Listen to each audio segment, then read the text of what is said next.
கர்த்தருக்கு ஸ்தோத்திரம். We greet you all in the blessed name of our Lord Jesus Christ. நம்முடைய கர்த்தராகிய இயேசு கிறிஸ்துவின் ஆசீர்வதிக்கப்பட்ட நாமத்தில் உங்கள் எல்லாரையும் நாங்கள் வாழ்த்துகிறோம். We are grateful to you because continually you are attending the Bible studies and listening to the word of God. தொடர்ச்சியாக இந்த வேத பாடங்களில் கலந்து கொண்டு நம்முடைய ஆண்டவருடைய வார்த்தையை கேட்பதினால் உங்கள் எல்லாருக்கும் நாங்கள் நன்றியுள்ளவர்களாக இருக்கிறோம். And today also we believe and we know God will bless you through the Bible study. இன்றைக்கும் நாங்கள் நம்புகிறோம் இந்த வேத பாட கூட்டத்தின் மூலமாக கர்த்தர் உங்களை ஆசீர்வதிப்பார் என்று. And we will continue the same subject, that is shalom, peace. Shalom அல்லது சமாதானம் என்னும் அதே கருத்தை இன்றைக்கும் நாம் தியானிப்போம். Zechariah 6th chapter verse 13. சகரியா 6ஆம் அதிகாரம் 13ஆம் வசனம்.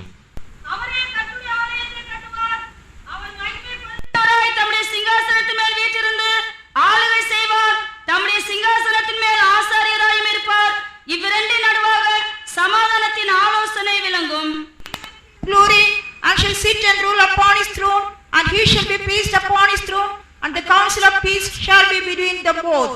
Praise the Lord. கர்த்தருக்கு ஸ்தோத்திரம்.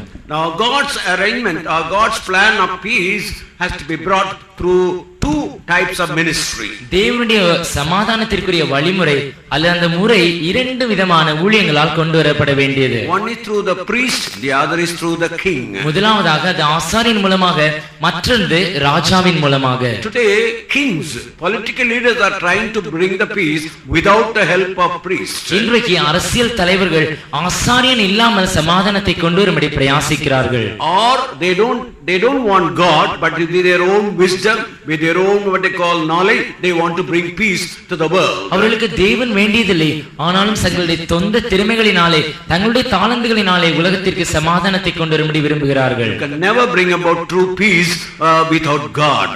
தேவன் இல்லாமல் ஒருபோதும் அவர்களால் உண்மையான சமாதானத்தை கொண்டு வர முடியாது. That's why the first 3 days we saw how a priest or God can bring peace to your soul. எனவே நாம் முதல் நாளிலே இந்த ஆசாரியன் அல்லது தேவன் உங்களுடைய இதயத்தில் எப்படி உங்களுடைய ஆத்மாவில் எப்படி சமாதானத்தை கொண்டு வர முடியும் என்று பார்த்தோம். Second, shalom, that is peace to your body. இரண்டாவதாக இந்த ஷாலோம் உங்களுடைய சரீரத்திற்கு.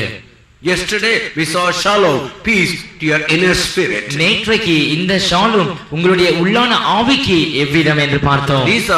These things can only be done through the Spirit of God or through the work of a prophet. இந்த எல்லா காரியங்களும் ஒரு தீர்க்கதரிசியின் மூலமாக அல்லது தேவனுடைய ஆவியின் மூலமாக மாத்திரமே செயல்படுத்தப்பட முடியும். But then God's plan is to bring about a lasting peace in this world.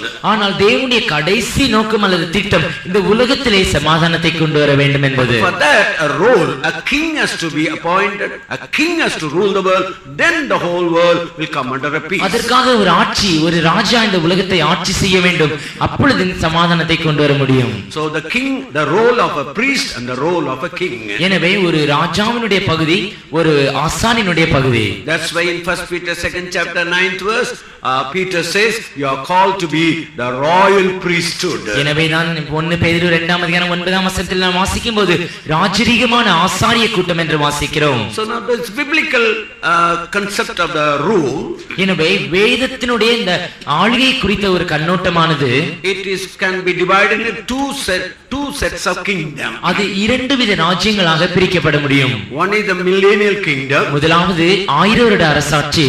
the other is eternal kingdom, that is New Jerusalem and Zion. மற்றொன்று சீயோனும் புதிய எருசலேமான நித்திய தேவனுடைய ராஜ்யம். Now about the future, only Bible gives a very clear about the future. எதிர்காலத்தை குறித்து வேதாகமம் மட்டுமே ஒரு தெளிவான கண்ணோட்டத்தை கொடுக்கிறது. Other religions they have a vague idea about the future. ஆனால் மற்ற மதங்களுக்கு எதிர்காலத்தை குறித்து ஒரு சரியான தெளிவான கருத்து இல்லை. Some say it is your life like a soap bubble. சிலர் சொல்லுகிறார்கள் உங்களுடைய ஜீவியமானது அல்லது வாழ்க்கையானது ஒரு சோப்பிலிருந்து வரும் ஒரு குமிழ் போல இருக்கிறது என்று. Or it's like a onion, you go on peel it, you got nothing at all. அல்லது நீங்கள் உரிக்க ஒன்றுமில்லாமல் போகும் ஒரு வெங்காயத்தை போன்றது என்று கூறுகிறார்கள். Or you look at the candlestick, it burns and burns and burns and come to nothingness. அல்லது ஒரு மெழுகுவர்த்தி போல அது எரிந்து கடைசியாக ஒன்றுமில்லாமல் போய்விடுகிறது.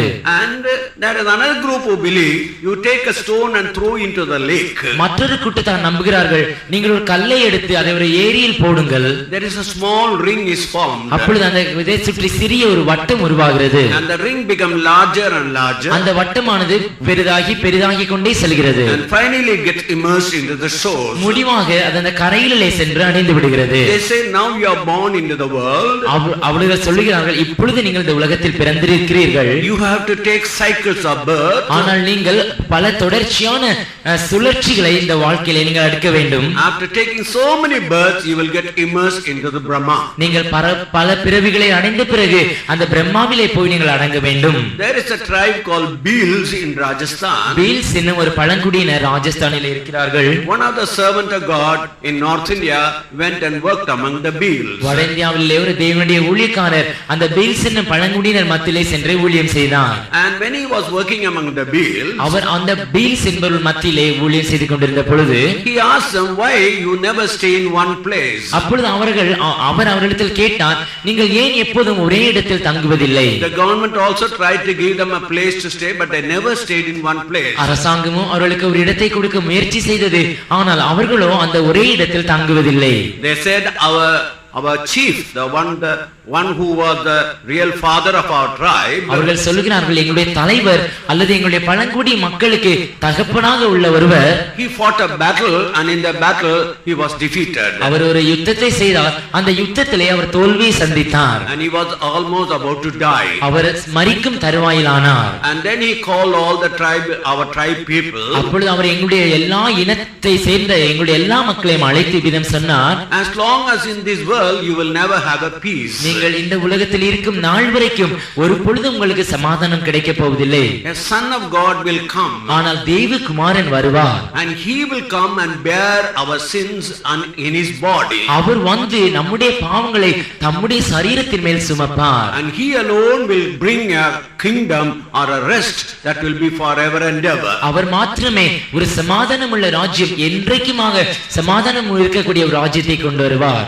Till then, அது வரைக்கும் you don't build a house. நீங்கள் அது ஒரு வீடுகளை கட்ட வேண்டாம். You don't stay in one particular place. நீங்கள் ஒரே குறிப்பிட்ட இடத்திலே தங்க வேண்டுவதில்லை. You go from place to place. நீங்கள் ஒரு இடத்திலிருந்து மற்றொரு இடத்திற்கு கடந்து செல்லுங்கள். So when this Pentecostal, not our Pentecostal, another Pentecostal pastor, நம்முடைய சபையை சேராத மற்ற பெந்தேகோஸ்தே சபையில் அந்த pastor, when he heard it, he said, you are talking something what we see in the Bible. அவர் அவர்களை கேட்ட பொழுது அவர் ஆச்சரியப்பட்டு, நாங்கள் வேதத்தில் பார்ப்பதை குறித்து நீங்கள் பேசிக் கொண்டிருக்கிறீர்கள். That son of God, that son that who is going to come is Jesus Christ. அந்த தேவகுமாரன் வரப்போகக்கூடிய அந்த தேவன் அவர் இயேசு கிறிஸ்து என்றார். We are all waiting for him. நாங்கள் எல்லாரும் அவருக்காக காத்துக் கொண்டிருக்கிறோம். We are waiting when he will establish rule in this world. இந்த உலகத்தில் அவர் எப்பொழுது தம்முடைய ஆட்சியை ஸ்தாபிப்பார் என்று நாங்கள் காத்துக் கொண்டிருக்கிறோம். See, Bhils are the main tribe in Rajasthan.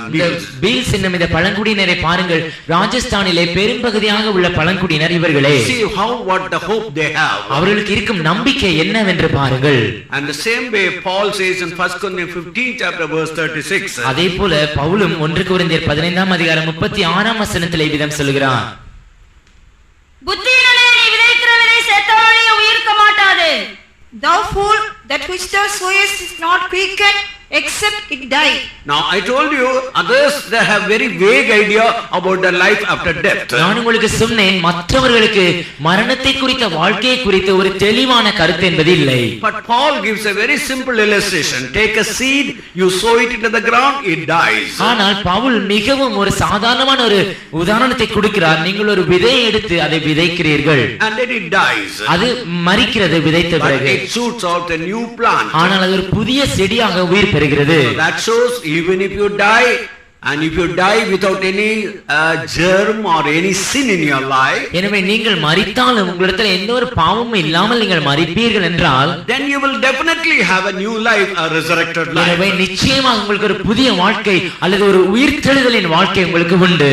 Now the question is, what is authority? How can we say there is a resurrected life? இப்பொழுது ஒரு கேள்வி எழும்புகிறது, இதற்கு என்ன உங்களுக்கு அதிகாரம் இருக்கிறது? எப்படி இந்த உயிர்த்தெழுதலை குறித்து கூறுகிறீர்கள்? There are 3 or 4 authorities. 3 அல்லது 4 4 அதிகாரங்கள் இதற்கு உண்டு. But one thing I will tell you tonight. ஆனால் ஒரு காரியத்தை இன்றைக்கு இரவிலே நான் உங்களுக்கு சொல்லுவேன். We stand on the Bible. நாங்கள் வேதத்திலே சார்ந்திருக்கிறோம். Bible is a book of prophecy. வேதாகமம் ஒரு தீர்க்கதரிசனங்கள் நிரம்பிய ஒரு புத்தகம். Now prophecy is not speculation. அந்த தீர்க்கதரிசனம் என்பது ஒரு குறி சொல்லுதலை போல கணிப்பது போன்பது அல்ல.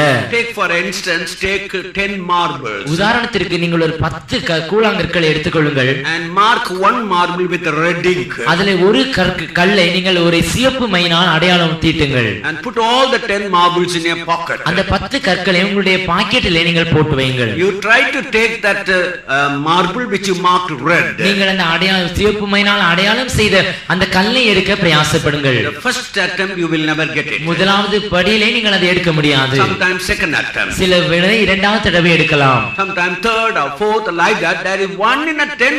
Sometimes you may get a chance. அல்லது ஒருவேளை 3 அல்லது 4வது முறையில் அல்லது 10 ஏதாவது ஒரு முறையில் நீங்கள் அதை எடுக்கலாம். But Bible is not like ஆனால் that. வேதம் அப்படி அல்ல.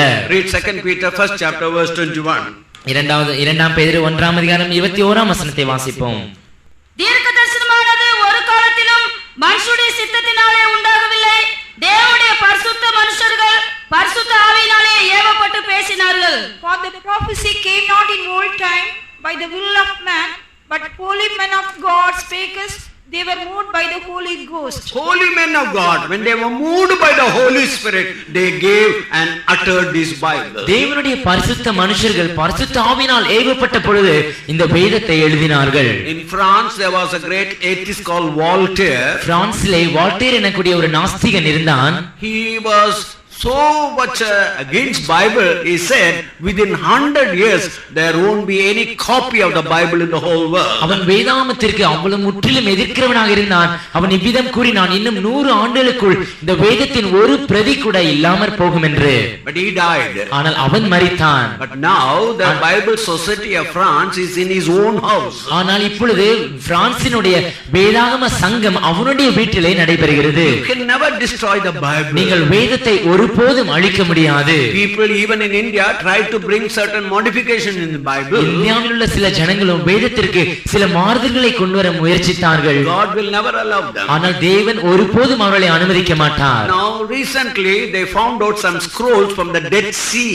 சமீப காலத்திலே சவக்கடல் என்னும் கடலின் அருகே சில தோல்சுவல்களை கண்டுபிடித்தார்கள். From the Dead Sea scrolls they were able to find out the original manuscript of Daniel and Isaiah and so many other important prophecies. அந்த சவக்கடலிலே கண்டுபிடிக்கப்பட்ட அந்த தோல்சுவல்களில் இருந்து தானியேல், ஏசாயா போன்ற பல முக்கியமான காரியங்களுடைய மூல பாஷையிலே எழுதப்பட்ட பதங்களை கண்டுபிடித்தார்கள். And also archaeologists, when they began to dig out and find out the ancient civilization, மேலும் புதைப்பொருள் ஆராய்ச்சியாளர்கள் பழைய நாகரிகங்களில் உள்ள நகரங்களை அவர்கள் தோண்டி எடுக்கிற பொழுது they found out 2 important things. அவர்கள் 2 முக்கியமான காரியங்களை கண்டுபிடித்தார்கள். They found out Abraham was living in a civilized land. அவர்கள் கண்டுபிடித்தார்கள் ஆபிரகாம் ஒரு நாகரிகம் உள்ள ஒரு தேசத்திலே வாழ்ந்து வந்தான் என்று. And the houses he was that time were built with brick houses.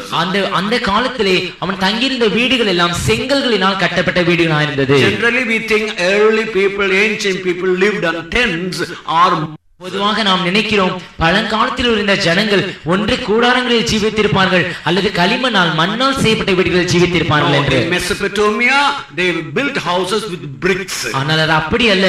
மெசபடோமியாவில் உள்ள ஜனங்கள் செங்கல்களினால் கட்டப்பட்ட வீடுகளிலே ஜீவித்தார்கள். So that means Abraham lived in a very called well built house. எனவே நாம் சொல்லலாம் ஆபிரகாம் ஒரு மிகவும் நேர்த்தியாக கட்டப்பட்ட ஒரு வீட்டிலே ஜீவித்தான் என்று. When he saw the vision of the God of glory, ஆனால் மகிமையின் தேவனுடைய தரிசனத்தை அவன் பார்த்த பொழுது he gave the brick house and lived in the tent. அந்த செங்கலினால் கட்டப்பட்ட வீட்டை வெறுத்துவிட்டு கூடாரங்களிலே ஜீவித்தான். One of the greatest rich man in the world, Rothschild.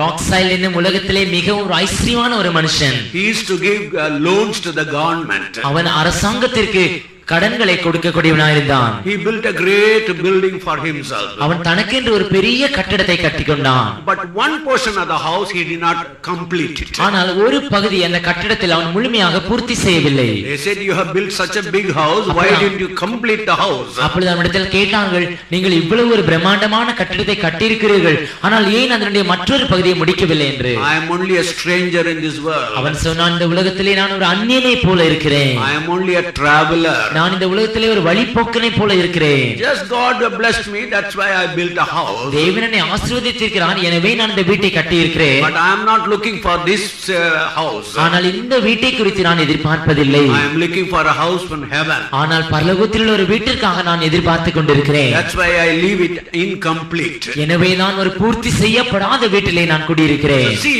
they were rich. They are the mean a man who could give loans to the government. பாருங்கள், இவ்வளவு ஐஸ்வரியமுடைய ஒரு மனிதன் அரசாங்கத்திற்கே கடன்களை வழங்கக்கூடிய ஒருவனாய் இருந்தான். He lived with that hope that there is no what they call permanent house in this world. ஆனால் இந்த உலகத்திலே ஒரு நிலையான குடியிருப்பு இல்லை என்கிற நம்பிக்கையுடைய அவன் ஜீவித்தான். Second, Abraham had 318 servants. இரண்டாவதாக ஆபிரகாமுக்கு 318 வேலைக்காரர்கள் இருந்தார்கள். Bible scholars began to doubt how an Abraham can have 318 servants. ஆனால் வேதாகம வல்லுனர்கள் ஆபிரகாமுக்கு எப்படி 318 வேலைக்காரர்கள் இருக்க முடியும் என்று சந்தேகித்தார்கள். But archaeologists discovered certain clay tablets. ஆனால் புதைபொருள் ஆராய்ச்சியாளர்கள் சில களிமண்ணால் உண்டாக்கப்பட்ட பலகைகளை கண்டுபிடித்தார்கள். Accordingly, அதன்படி if there is a chieftain in a tribe, ஒரு பழங்குடி மக்களுக்கு ஒரு தலைவன் இருப்பான் என்றால் he can have 40 servants. அவனுக்கு 40 வேலைக்காரர்கள் இருக்கக்கூடும். And he can have 600 servants maximum. அவனுக்கு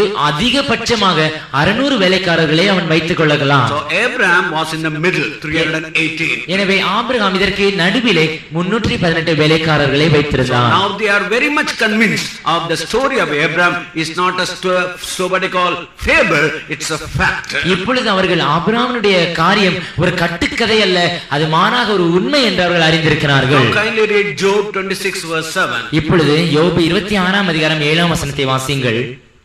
He stretched out the north over the empty place and hanged the earth upon nothing.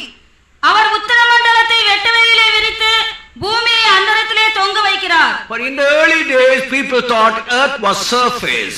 முந்தின காலங்களிலே ஜனங்கள் நினைத்தார்கள் பூமியானது ஒரு பரப்பான ஒரு இடம் என்று. Galileo told no, earth was not a surface, it's like a globe. ஆனால் கலிலேயோ என்பவர் சொன்னார் உலகமானது தட்டை அல்ல, அது ஒரு உருண்டையை போல இருக்கிறது என்று. At that time Roman Catholic Church condemned him as a heretic, as a one who did not believe the Bible. அப்பொழுது ரோமன் கத்தோலிக்கில் உள்ள ஜனங்கள் இவர் வேதத்திற்கு முரண்பாடான ஒருவர் என்று சொல்லி அவரை ஆக்கினைக்குள்ளாக தீர்த்தார்கள். The oldest book in Job Bible, that is Job. ஆனால் வேதத்திலே மிகவும் பழமையான ஒரு புத்தகம் என்பது யோபு. Before all the scientists discovered, it said the Lord hanging the earth on an empty space. சகல விஞ்ஞானிகளும் தேவன் இந்த பூமியை ஒரு அந்தரத்திலே தொங்க வைத்திருக்கிறான் என்பதை கண்டுபிடிக்கும் முன்பாகவே That means before that he was the Bible writes that the earth is hanging on the earth. இவர்களுடைய காரியங்களுக்கு முன்பாகவே வேதாகமம் சொல்லுகிறது தேவன் இந்த பூமியை அவாந்தரத்திலே வைத்திருக்கிறான் என்று. 2 Peter 3rd chapter verses 7 to 10. இரண்டாம் பேதுரு 3ஆம் அதிகாரம் 7 முதல் 10ஆம் வசனங்களில் there you find how the present world is going to be burnt with fire. அங்கே இப்பொழுது இருக்கிற இந்த பொல்லாத பிரபஞ்சம் எப்படி அக்கினியால் அழிக்கப்பட போகிறது என்பதை குறித்து நாம் பார்க்கிறோம். Scientists told earth that the world is made of matter. Matter can never be disintegrated. விஞ்ஞானிகள் சொல்லுகிறார்கள் இந்த உலகம் முழுவதும் பொருளால் நிறைந்திருக்கிறது, அந்த பொருள் ஒரு பொழுதும் அழிந்து போக முடியாது என்று. Bible can never be true because the world can never be destroyed with fire. எனவே வேதாகமம் உண்மையாக இருக்க முடியாது, ஏனென்றால் இந்த பொருள் அல்லது மேட்டர் என்பது அக்கினியால் அழிக்கப்பட முடியாது என்று. In the year 1945, ஆனால் 1945ஆம் ஆண்டில் when Hiroshima and Nagasaki were destroyed by atomic bombs, Hiroshima Nagasaki என்னும் இடங்கள் ஆட்டமாமினால் அணுகுண்டுகளினால் அழிக்கப்பட்ட பொழுது scientists accepted Bible is a true book. விஞ்ஞானிகள் வேதாகமம் ஒரு உண்மையான புத்தகம் என்பதை ஏற்றுக்கொண்டார்கள். Our students, our children study in the schools and colleges. நம்முடைய குழந்தைகளும் மாணவர்களும் பள்ளிகளிலும் கல்லூரிகளிலும் படித்து வருகிறார்கள். One of the important thing they study is man came out from monkey. அவர்கள் அங்கு படிக்கும் ஒரு முக்கியமான காரியம் என்னவென்றால் மனிதன் குரங்கில் இருந்து தோன்றினான் என்று. But recently they have discovered, ஆனால் சமீப காலத்தில் அவர்கள் கண்டுபிடித்திருக்கிறார்கள் whatever Darwin has found out as completely proved as false. Darwin என்னவெல்லாம் கண்டுபிடித்திருக்கிறாரோ அவைகள் எல்லாம் பொய் என்று நிரூபிக்கப்பட முடியும். There are many proofs, but I will tell you only two things. அவர்களுக்கு ஏராளமான ப்ரூஃப் இருக்கிறது, ஆனால் நான் இரண்டு காரியங்களை மட்டும் சொல்லுகிறேன். Earlier they thought man was like a monkey, like bow down and then lift and he came raised up. முந்தின காலத்திலே ஜனங்கள் நினைத்தார்கள் மனிதன் குரங்கை போல கூன் போட்டிருந்தான், பிற்பாடு அவன் படிப்படியாக நிமிர்ந்து விட்டான் But என்று. now scientists are using one particular word. ஆனால் இப்பொழுது விஞ்ஞானிகள் ஒரு குறிப்பிட்ட பதத்தை உபயோகிக்கிறார்கள். Homo erectus. ஹோமோ எரெக்டஸ் என்னும் பதம். Homo means man. ஹோமோ என்னும் பதத்தினுடைய அர்த்தம் மனிதன். Erectus means man lifted up or raised up. Erectus என்னும் பதத்தினுடைய அர்த்தமானது நிமிர்ந்து அல்லது நேராக நிற்கக்கூடியவன். So they say man did not come from monkey, he was born as a full man. எனவே அவர்கள் சொல்லுகிறார்கள் மனிதன் குரங்கிலிருந்து வரவில்லை, பிறக்கும் போதே முழு மனிதனாக பிறந்தான் என்று. Second, look at the hands of a man. இரண்டாவது மனிதனுடைய கரங்களை பாருங்கள். Look at the hands of a monkey. ஆனால் குரங்கினுடைய கரங்களை பாருங்கள். The hands of the monkey are large so that they can grip the branches. குரங்கினுடைய கரங்கள் விரிவானதா இருக்கிறது, ஏனென்றால் மரக்கிளைகளை பற்றி தாவும்படியாக. Look at your hands. ஆனால் உங்களுடைய கரங்களை பாருங்கள். Your hands and the bone structure is not made to grip the branches like the animal. உங்களுடைய கரங்களில் உள்ள அந்த அமைப்பானது கிளைகளை பற்றி தாவும்படியாக அமைக்கப்பட்டதல்ல. There are many proofs, but these two I am telling it. இதற்கு अनेक proof இருக்கிறது, ஆனால் இந்த இரண்டு காரியங்களை நான் உங்களுக்கு So சொல்கிறேன். from this we understand Bible is not outdated. It is a book. Even scientists now agree it's a true word of God. எனவே நான் உங்களுக்கு சொல்கிறேன், வேதாகமம் ஒரு காலத்தினால் பழமையாக்கப்பட்ட ஒரு புத்தகம் அல்ல, ஆனால் விஞ்ஞானிகள் இதை ஒரு உண்மையான புத்தகம் என்று ஏற்றுக்கொள்கிறார்கள். In your spiritual life or in your day-to-day life, உங்களுடைய ஆவிக்குரிய ஜீவியத்தில் அல்லது அனுதின ஜீவியத்தில் you cannot find out an answer for everything. உங்களுடைய எல்லா காரியங்களுக்கும் கேள்விகளுக்கும் நீங்கள் ஒரு பதிலை பெற்றுக்கொள்ள முடியாது. For example, when you do your hands like that, உதாரணமாக உங்களுடைய கரங்களை நீங்கள் உராய்ந்து கொள்வீர்கள் என்றால் you are able to have a warmth in your hand. அதிலிருந்து நீங்கள் ஒரு வெப்பத்தை உங்களால் உணர முடியும். But at the same time you take a cup of coffee, ஆனால் அதே சமயத்தில் நீங்கள் ஒரு கப் காஃபியை எடுத்துக்கொள்வீர்கள் you என்றால் can just do like that, that coffee can be made cold. நீங்கள் இந்த காஃபியை அப்படி வைத்திருப்பதன் மூலமாக அது குளிர்ந்த நிலையை அடைந்துவிடும். One same hand, once you rub your hands, you get heat. அதே கரம் தான், நீங்கள் அந்த கரங்களை உராயும் பொழுது அதில் வெப்பம் உண்டாகிறது. But at the same with the hand, you can cool the coffee. ஆனால் அதே கரங்களை கொண்டு நீங்கள் அந்த காஃபியின் மேல் அப்படி உராயும் பொழுது அது குளிர்ந்த நிலையை அடைகிறது. Look at the elephant. யானையை பாருங்கள். It always sits on the four legs. அது எப்பொழுதுமே தன்னுடைய 4 கால்களில் அமருகிறது. It uses the four legs. அது தன்னுடைய 4 கால்களை உபயோகிக்கிறது. But look at a horse. ஆனால் குதிரையை பாருங்கள். It uses the front legs. அது தன்னுடைய முன்ன கால்களையே உபயோகிக்கிறது. And look at a cow. ஆனால் ஒரு மாடை பாருங்கள். It uses the hind legs. அது தன்னுடைய புறங் கால்களை உபயோகிக்கிறது. Why? ஏன்? You cannot explain. நீங்கள் இந்த காரியங்களை விளக்க முடியாது. Yet you believe it. ஆனால் நீங்கள் அதை விசுவாசிக்கிறீர்கள். Look at the black buffalo. அந்த கருப்பான எருமையை நீங்கள் பாருங்கள். It eats the green grass. அது பச்சையான அந்த புல்லை சாப்பிடுகிறது. But yet the color of the milk is white. ஆனால் அதனுடைய பாலின் நிறமானது வெண்மையாகவே இருக்கிறது. Why? ஏன்? You can't explain it. நீங்கள் இவைகள் எல்லாம் விளக்க முடியாது. Yet we believe it. ஆனால் நாம் அவைகளை நம்புகிறோம். So there are many things we cannot explain, but you have to believe it. எனவே சில காரியங்களை நம்மால் விளக்க முடியாது, ஆனால் நாம் அவைகளை விசுவாசிக்கத்தான் வேண்டும். But when you believe it, later you will know, yes, these are the facts. ஆனால் நீங்கள் அவைகளை நம்பும் பொழுது பிற்காலத்தில் அறிந்து கொள்வீர்கள், ஆம் இவைகள் எல்லாம் உண்மைதான் என்று. So don't try to approach the Bible, yes, I must get the answer according to my reason, and then only I will believe. எனவே வேதத்தை என்னுடைய அறிவின்படி நான் எல்லாவற்றிற்கும் ஒரு பதிலை பெற்றுக்கொள்ள வேண்டும் என்ற கண்ணோட்டத்துடன் நீங்கள் நெருங்காதீர்கள். Years back I was asked to give a message, a Christmas message in Kanpur IIT campus. அநேக ஆண்டுகளுக்கு முன்பாக கான்பூர் IIT வளாகத்தினுள் ஒரு கிறிஸ்துமஸ் தூதை கொடுக்கும்படியாக நான் அழைக்கப்பட்டேன். They gave me 5 minutes. அவர்கள் எனக்கு 5 நிமிடங்கள் தந்தார்கள். But I spoke only 3 minutes. ஆனால் நான் 3 நிமிடங்கள் மாத்திரம் பேசினேன். I told 3 Maggies or 3 wise men, they saw the star in the east. நான் அவரிடம் சொன்னேன், 3 சாஸ்திரிகள் அல்லது 3 மேகி அவர்கள் அந்த நட்சத்திரத்தை கிழக்கு தேசத்திலே கண்டார்கள். They were guided by the star. அவர்கள் அந்த நட்சத்திரத்தினாலே வழிநடத்தப்பட்டார்கள். But then they used their human wisdom. ஆனால் அவர்கள் தங்களுடைய சொந்த மனித ஞானத்தை உபயோகித்து They thought a king could only be born in a palace. அவர்கள் நினைத்தார்கள் ஒரு ராஜா அரண்மனையில் மாத்திரமே பிறக்கக்கூடும் என்று. They went to the palace, but they could not find the அவர்கள் king. அரண்மனைக்கு சென்றார்கள், ஆனால் அந்த ராஜாவை அவர்களால் காண முடியவில்லை. But when they again saw the star and guided by the star, ஆனால் அவர்கள் மறுபடியும் நட்சத்திரத்தை பார்த்து அந்த நட்சத்திரத்தால் வழிநடத்தப்பட்ட பொழுது they went to Bethlehem in the manger. They saw Jesus and worshipped him. அவர்கள் பெத்லகேமில் உள்ள முன்னணியிலே சென்றார்கள், அங்கு இயேசுவை கண்டு அவரை தொழுது கொண்டார்கள். So I told in the short message, எனவே நான் அந்த சிறிய தூதிலே அவரிடத்தில் சொன்னேன், there are scientists, there are professors, there are educated people were there at that time. அந்த இடத்திலே அங்கு மத்தியிலே பேராசிரியர்களும் விஞ்ஞானிகளும் மற்றும் பல படித்தவர்களும் இருந்தார்கள். Nearly Nearly about 300 people were there. ஏறக்குறைய 300 ஜனங்கள் அங்கிருந்தார்கள். I told you, if you use your wisdom, you will never go to the right place. அப்பொழுது நான் அவரிடத்தில் சொன்னேன், உங்களுடைய அறிவை நீங்கள் உபயோகிப்பீர்கள் என்றால் சரியான இடத்திற்கு உங்களால் செல்ல முடியாது என்று. The principal got up. அப்பொழுது அந்த கல்லூரியுடைய முதன்மையாளர் எழுந்தார். I am an agnostic. I don't believe in God.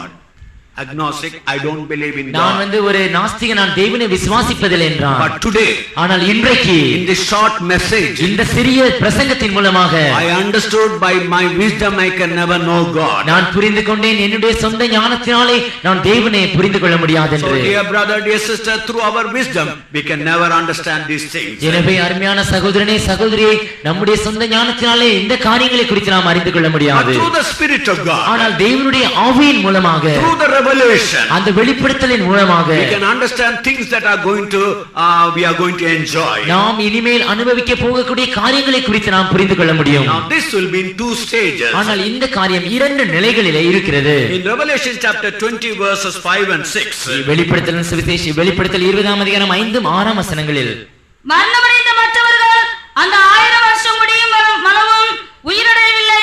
இதுவே முதலாம் உயிர்த்தெழுதல். முதலாம் உயிர்த்தெழுதலுக்கு பங்குள்ளவன் பாக்கியவானும் பரிசுத்தவானுமாயிருக்கிறான். இவர்கள் மேல் 2ஆம் மரணத்திற்கு அதிகாரம் இல்லை.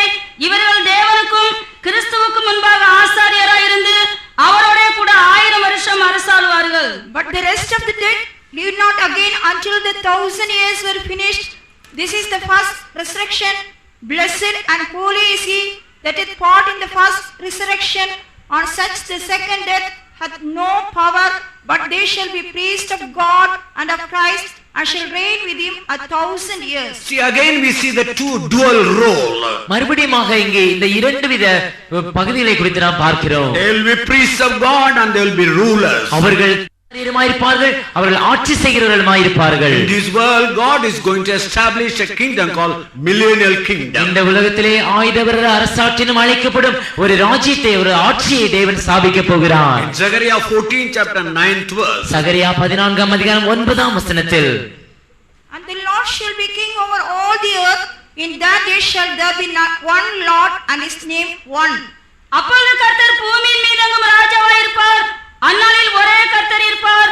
அவருடைய நாமமும் ஒன்றாயிருக்கும். நம்முடைய வேதாகமங்களை எடுத்துக்கொண்டு இந்த வசனத்தை எல்லாரும் சத்தமாக வாசிப்போமாக. Opening up our Bibles, let us all read this verse aloud. A time is coming, Jesus Christ will be the king of all the earth. ஒரு நேரம் வர போகிறது, அப்பொழுது இயேசு கிறிஸ்து மாத்திரமே முழு பூமியின் மேல் ராஜாவாக இருக்க போகிறார். அந்த மொழியா இருக்கட்டும், அந்த மொழியில இங்கிலீஷா இருக்கட்டும், தமிழா இருக்கட்டும், அது சத்தமாக வாசிங்கள். Whatever language it be, whether English or Tamil, you read it aloud. எல்லாரும் சேர்ந்து வாசிங்க. All joining together and read this verse. அப்பொழுது Hallelujah! There is a time is coming, Jesus Christ will be the king of all the earth. ஒரு நேரம் வர போகிறது, அப்பொழுது கர்த்தராகிய இயேசு கிறிஸ்து முழு பூமியின் மேலும் ராஜாவாக இருப்பார். Today you look at, when you say Christian, you are afraid to say you are a Christian. ஆனால் இன்றைக்கு நீங்கள் ஒரு கிறிஸ்தவன் என்று சொல்வதற்கு பயப்படுகிறீர்கள். You are all the time ashamed that you are a Christian. நீங்கள் ஒரு கிறிஸ்தவன் என்பதை குறித்து எப்பொழுதும் வெட்கமுடையவர்களாக இருக்கிறீர்கள். Lift up your head, my brother, my sister. ஆனால் என்னுடைய சகோதரனே சகோதரியுடைய தலையை உயர்த்தி பார். A time is coming, Jesus Christ will be the king of all the earth. ஒரு காலம் வரும், அப்பொழுது கர்த்தராகிய இயேசு கிறிஸ்து எல்லா இடத்தின் மேலும் ராஜாவாக இருப்பார். In Isaiah chapter 2 verse 3, ஏசாயா 2ஆம் அதிகாரம் 3ஆம் வசனத்திலே, that time the resurrected saint will rule on the earthly Zion and rule the world. அப்பொழுது பூமிக்குரிய சீயோனிலே உயிர்த்தெழுந்த பரிசுத்தவான்கள் ஆட்சி செய்வார்கள் என்று வாசிக்கிறோம். And in the same chapter 4th verse, அதே அதிகாரம் 4ஆம் வசனத்திலே, during that kingdom no war will be there. அந்த ராஜ்யத்தின் போது ஒரு யுத்தமும் நடைபெறாது.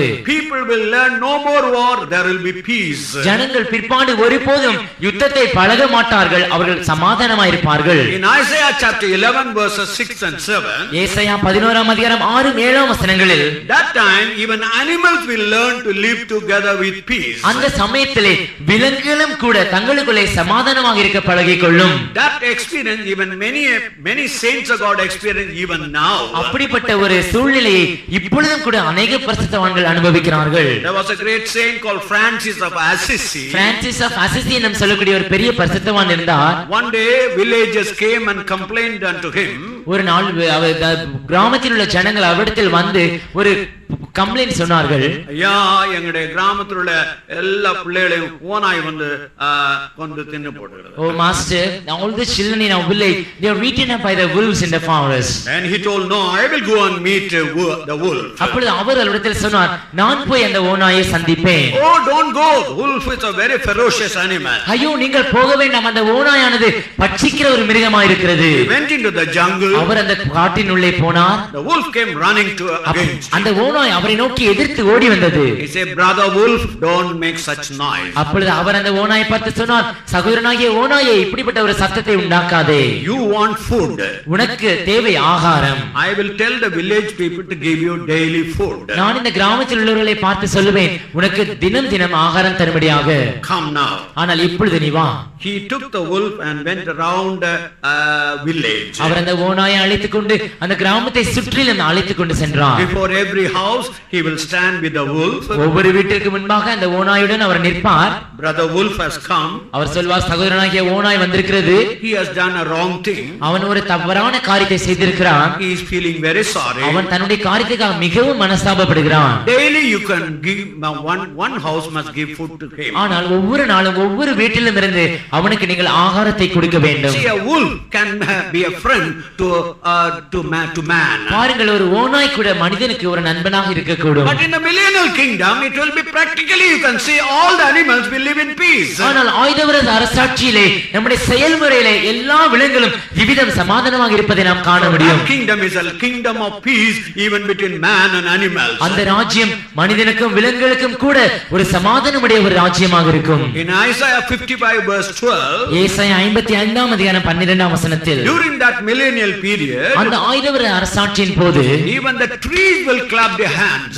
விருட்சங்களும் கூட தங்கள் கைகளை ஆட்டுமாம். Yesterday I told you one of the things that many times you raise objection against Pentecostal group is, நேற்றைக்கு நான் உங்களுக்கு சொன்னேன், பெந்தேகோஸ்தே ஜனங்களை குறித்து அதிகமான கேள்விகளையும் தடுக்கலையும் எழுப்பக்கூடியவர்கள், oh, you clap your hands and make your noise. நீங்கள் உங்களுடைய கரங்களை தட்டி நீங்கள் ஒரு சத்தத்தை உண்டாக்குகிறீர்கள். Brother, in the millennial kingdom trees will clap their hands. சகோதரனே, ஆயுதவர அரசாட்சியிலே மரங்களும் விருட்சங்களும் கூட தங்களுடைய கைகளை தட்டுமா? Now read Psalms 98 verse 8. இப்பொழுது சங்கீதம் 98 8ஆம் வசனத்தை வாசியுங்கள்.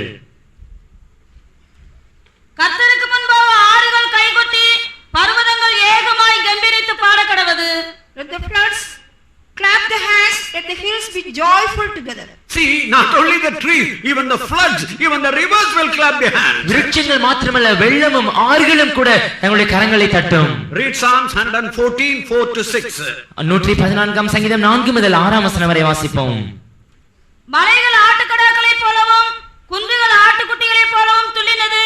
கடலே, நீ விலகி ஓடுகிறதற்கும், யோர்தானே, நீ பின்னிட்டு திரும்புகிறதற்கும், மலைகளே, நீங்கள் ஆட்டுக்கடாக்களைப் போலவும் குன்றுகளே, நீங்கள் ஆட்டுக்குட்டிகளைப் போலவும் துள்ளுகிறதற்கும் உங்களுக்கு என்ன வந்தது? The mountains skip like rams and the little hills like lambs. What ail thee, O thou sea, that thou floodest, thou Jordan, that thou hast driven back, ye mountains that skip like rams and the little hills like lambs. A time is coming, even the mountains will skip and dance. ஒரு நேரம் வரப்போகிறது, அப்பொழுது மலைகளும் கூட துள்ளி குதித்து நடனமாட போகிறது. Some years back we had a convention in Palayangutta. அநேக ஆண்டுகளுக்கு முன்பாக பாளையங்குட்டியிலே ஒரு கன்வென்ஷன் நடைபெற்றது. Last day the convention there was a mighty anointing. கடைசி நாள், அந்த கன்வென்ஷனுடைய கடைசி நாளிலே ஒரு வல்லமையான அபிஷேகம் உண்டாயிற்று. The anointing came upon Pastor Don, he began to dance. Pastor Don அவர்கள் மேல் ஒரு அபிஷேகம் வந்து இறங்கி அவர் நடனமாட தொடங்கினார். He said, the full of joy, I could not control my joy. அவர் சொன்னார், அவர் சந்தோஷத்தினால் நிறைந்து என்னால் அந்த சந்தோஷத்தை அடக்கவே முடியவில்லை என்று. That is, sometime when we are full of joy you dance. நாம் சந்தோஷத்தினால் நிரப்பப்படும் பொழுது நாம் நடனமாட தொடங்குகிறோம். The time is coming, millennial government, even the mountains will skip and dance. ஒரு நேரம் வர போகிறது, ஆயுதவர அரசாட்சியிலே மலைகளும் கூட நடனமாட தொடங்கும். In Isaiah chapter 33 the last verse, ஏசாயா 33ஆம் அதிகாரம் கடைசி வசனத்தில், the inhabitant of the city will say no more, I am sick. நகரவாசிகள் இனி நாங்கள் வியாதிப்பட்டிருப்பதாக சொல்ல போவதில்லை. That is, during the millennial government, ஆயுதவர அரசாட்சியின் அரசாங்கத்தின் போது no man will say I am sick. ஒரு மனிதனும் நான் வியாதிப்பட்டிருக்கிறேன் என்று சொல்வதில்லை. You and I are going to rule such type of people. நீங்களும் நானும் அப்படிப்பட்ட ஜனங்களை ஆட்சி செய்ய போகிறோம். If that be so, how much more you must be able to overcome sickness. இந்த காரியம் இப்படி இருக்கும் என்றால் நாம் எவ்வளவு கதிமாக வியாதியின் மேல் ஜெயம் கொள்ள வேண்டும். During the time of the millennial government, ஆயிரவர அரசாட்சியின் அரசாங்கத்தின் போது there will be sea. அங்கே கடல் இருக்கும். And there will be Satan bound. அங்கே பிசாசானவன் கட்டப்பட்டிருப்பான். And there will be death. அங்கே மரணமும் இருக்கும். But yet, since Satan is bound, there will be peace in the whole kingdom. ஆனால் பிசாசானவன் கட்டப்பட்டிருப்பதால் அந்த முழு ராஜ்யத்திலும் சமாதானம் இருக்கும். Next come the eternal government. இரண்டாவதாக நித்திய அரசாங்கம். In chapter 21, Revelation chapter 21 and 22, வெளிப்படுத்தல் 21 22 அதிகாரங்களில் we find a clear description about the eternal kingdom of God. நித்திய ராஜ்யத்தை குறித்த ஒரு தெளிவான விளக்கத்தை நாம் காண்கிறோம். First of all, in eternal kingdom there will be no more sea.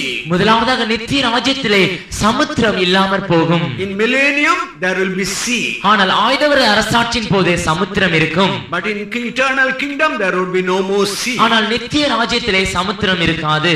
And no sorrow. அங்கே துக்கமும் இருக்காது. No pain. அங்கே வேதனையும் இருக்காது. No death. அங்கே மரணமும் இல்லை. And God will dwell among his own people. தேவன் தாமே தம்முடைய ஜனத்தின் நடுவிலே வாசம் பண்ணுவார். And the city of New Jerusalem, அந்த புதிய எருசலேம் ஆகிய நகரம், the area of the city of New Jerusalem will be அந்த புதிய எருசலேமுடைய பரப்பளவு என்பது 22 lakhs and 50,000 square mile. 22 லட்சம் 15,000 ஸ்கொயர் மைல்களாக இருக்கும். 22 லட்சம் 50,000 ஸ்கொயர் மைல்களாக இருக்கும். Suppose you travel from London to New York. ஒருவேளை நீங்கள் லண்டனில் இருந்து நியூயார்க் வரை பயணிப்பீர்கள் என்றால் What a great distance it would be. அது எவ்வளவு அதிகமான ஒரு தொலைவாக இருக்கும். So God is preparing a glorious city, such a great city. Praise the Lord. அதேபோல தேவன் ஒரு மகிமையுள்ள ஒரு விஸ்தாரமான நகரத்தை உண்டாக்குகிறார். And that city will be built with all kinds of beautiful stones. அந்த நகரமானது சகலவிதமான விலையேற பெற்ற அழகான முத்துகளினாலே செய்யப்படும். And one important stone will give the color of red. அதிலே முக்கியமான ஒரு கல் சிவப்பான நிறத்தை கொடுக்கக்கூடியதாக இருக்கும். The other will give green. மற்றொரு கல் பச்சை நிறத்தை பிரதிபலிக்கக்கூடியதாக இருக்கும். When the red and the green mix up together, அந்த சிவப்பும் பச்சையும் கலக்கும் பொழுது such a glorious city. ஒரு அழகான ஒரு மகிமையுள்ள நகரம். Some years back, scientists were probing the northern region. சில ஆண்டுகளுக்கு முன்பாக வட திசையில் உள்ள பகுதியை விஞ்ஞானிகள் ஆராய்ந்து கொண்டிருந்தார்கள். And they were probing the northern region. அப்பொழுது அவர்கள் அந்த வட திசையை ஆராய்ச்சி செய்து கொண்டிருந்த பொழுது They saw a cavity, a opening place. அவர்கள் ஒரு வெற்றிடம் போல அல்லது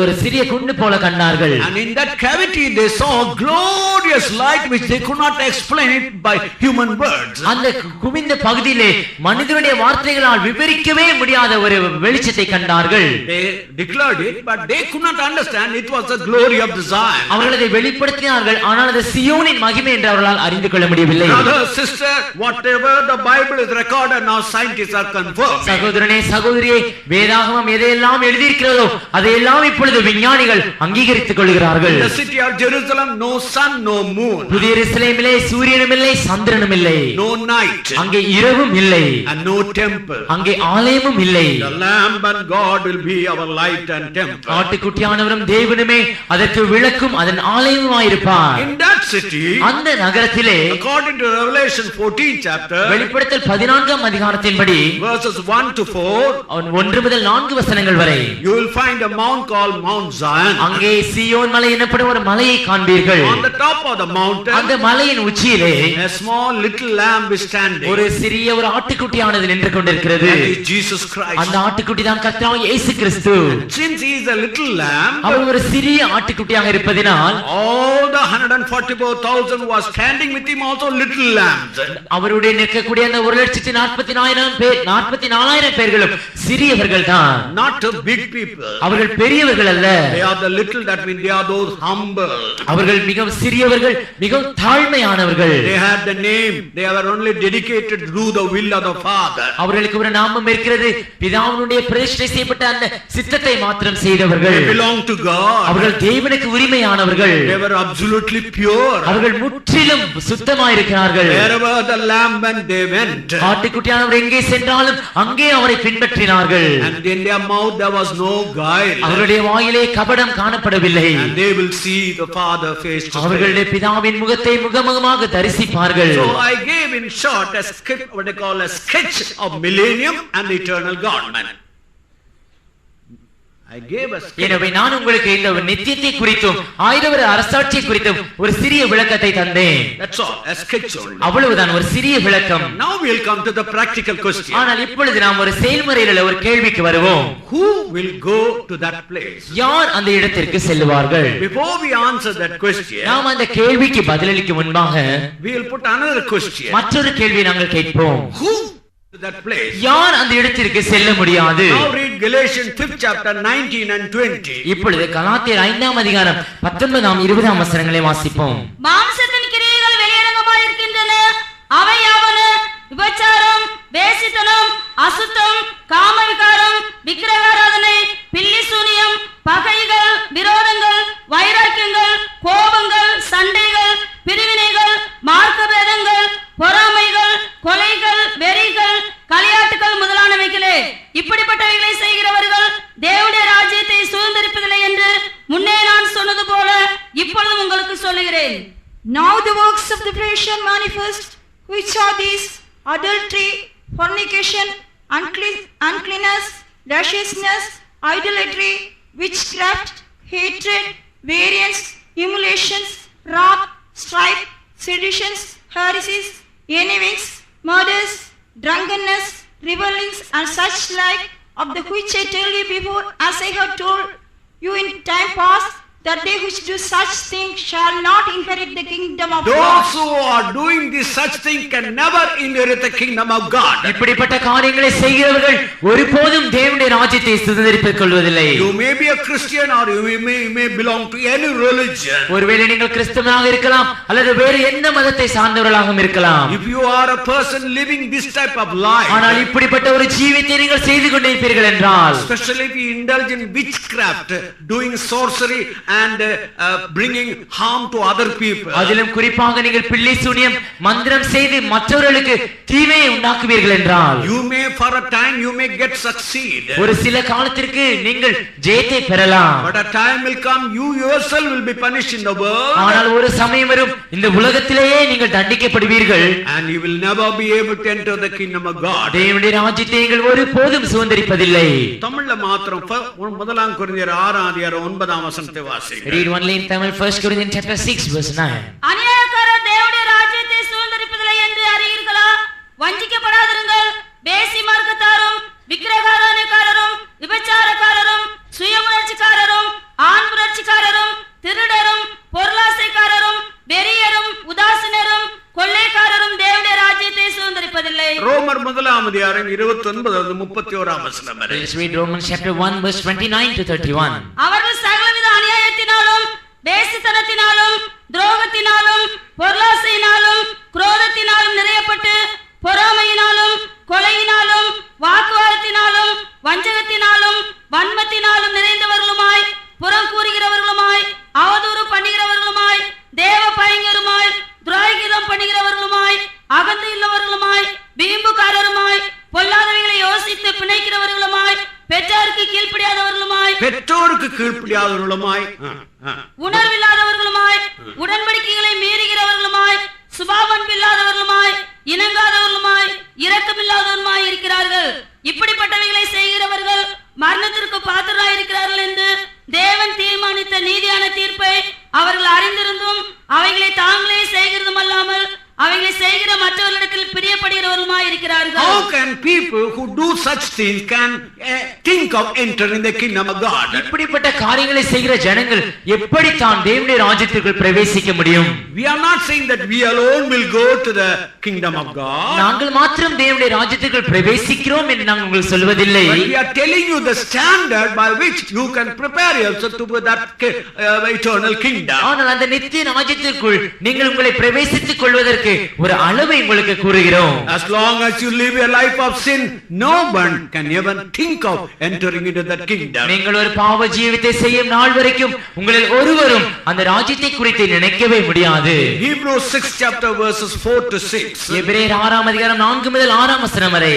If you have received Jesus Christ, நீங்கள் கர்த்தராகிய இயேசு கிறிஸ்துவை ஏற்றுக்கொண்டிருப்பீர்கள் என்றால், and taken water baptism, அப்பொழுது ஞானஸ்நானமும் பெற்றுக் கொண்டிருந்தீர்கள் என்றால், after receiving the Holy Spirit, பரிசுத்த ஆவியை பெற்ற பிறகும், if you willfully commit sin and backslide, நீங்கள் மனப்பூர்வமாக பாவம் செய்து பின்வாங்கி போவீர்கள் என்றால் there is no hope for you. உங்களுக்காக எந்த நம்பிக்கையும் இல்லை. That's why if there is anyone who is living a backsliding life today, எனவேதான் இன்றைக்கு ஒரு பின்மாற்ற ஜீவித்தை செய்கிறவர்கள் நீங்கள் யாரா இருந்தாலும் come back to God, because at the coming of the Lord you will never be caught up. தேவனிடத்திற்கு நீங்கள் மறுபடியும் திரும்பி வாருங்கள், இல்லை என்றால் நீங்கள் அவருடைய வருகையிலே எடுத்துக்கொள்ளப்பட முடியாது. In Matthew's Gospel chapter 25 verse 30, மத்தேயு சுவிசேஷம் 25ஆம் அதிகாரம் 30ஆம் வசனத்திலே, the man who had one talent, he was put into the outer darkness. ஒரு தாளந்தை பெற்றுக்கொண்ட மனுஷன் புறமான இருளிலே தள்ளப்பட்டான். He had the talent, but he did not use it for profit. அவனுக்கு ஒரு தாளந்து இருந்தது, ஆனால் அவன் நல்ல முறையில் அதை உபயோகிக்கவில்லை. So children of God,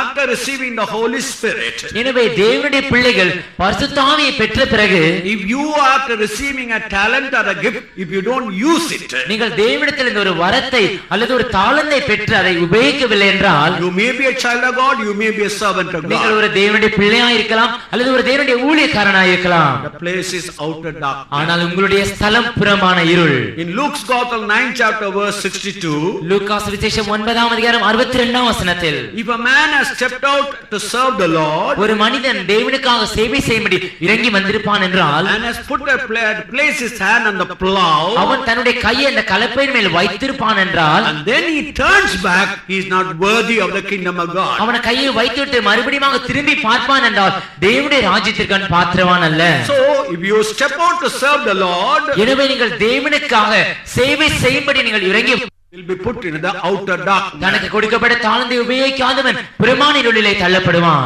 One who step out of the ministry and turns back into the world, he is not worthy of the kingdom of God. தேவனுடைய ஊழியத்திற்காக இறங்கி வந்து பிற்பாடு உலகத்திற்கு திரும்பி போகிறவனும் தேவனுடைய ராஜ்யத்திற்கு பாத்திரவான் அல்ல. Same way, அதே போல in 1 Corinthians 11 chapter 19th verse, முதலாம் கொரிந்தியர் 11ஆம் அதிகாரம் 19ஆம் வசனத்தில், 11:19, உங்களில் உத்தமர்கள் இன்னார் என்று வெளியாகும்படிக்கு மார்க்க பேதங்களும் உங்களுக்குள்ளே உண்டாயிருக்க வேண்டியது. in English please. There must be also heresies among you, that they which are approved may be made manifest among you. Yesterday I told there is a question, if you are a true Pentecostal church, why there are so many churches in your midst? நேற்றைக்கு நான் உங்களுக்கு சொன்னேன், நாம் ஒரு உண்மையான பெந்தேகோஸ்தே சபையா இருப்போம் என்றால் ஏன் பெந்தேகோஸ்தே ஜனங்கள் இவ்வளவு அதிகமான சபைகள் இருக்கிறது? Look at the Roman Catholic Church, it's one church. Roman கத்தோலிக்க சபையை பாருங்கள், அது ஒரே சபையாக இருக்கிறது. Look at the Protestant, it is Protestant Church of England, Church of CNI Church, CSI Church, Anglican, Methodist, like that, they have got one. They don't have the groups and groups within themselves. Protestant சபையை பாருங்கள், Protestant சபை இங்கிலாந்திலும் வட இந்தியாவிலும் தென்னிந்தியாவிலும் Anglican search என்னாலும் கூட அவர்களுக்கு இப்படிப்பட்ட பல்வேறு பிரிவினைகள் இல்லை. In Tambram there is a particular road. Tambaram என்னும் இடத்திலே ஒரு குறிப்பிட்ட ஒரு சாலை இருக்கிறது. There are 300 independent churches are there in one road. அந்த ஒரே சாலையிலே 300 சுயாதீன ஊழியங்கள் இருக்கிறது.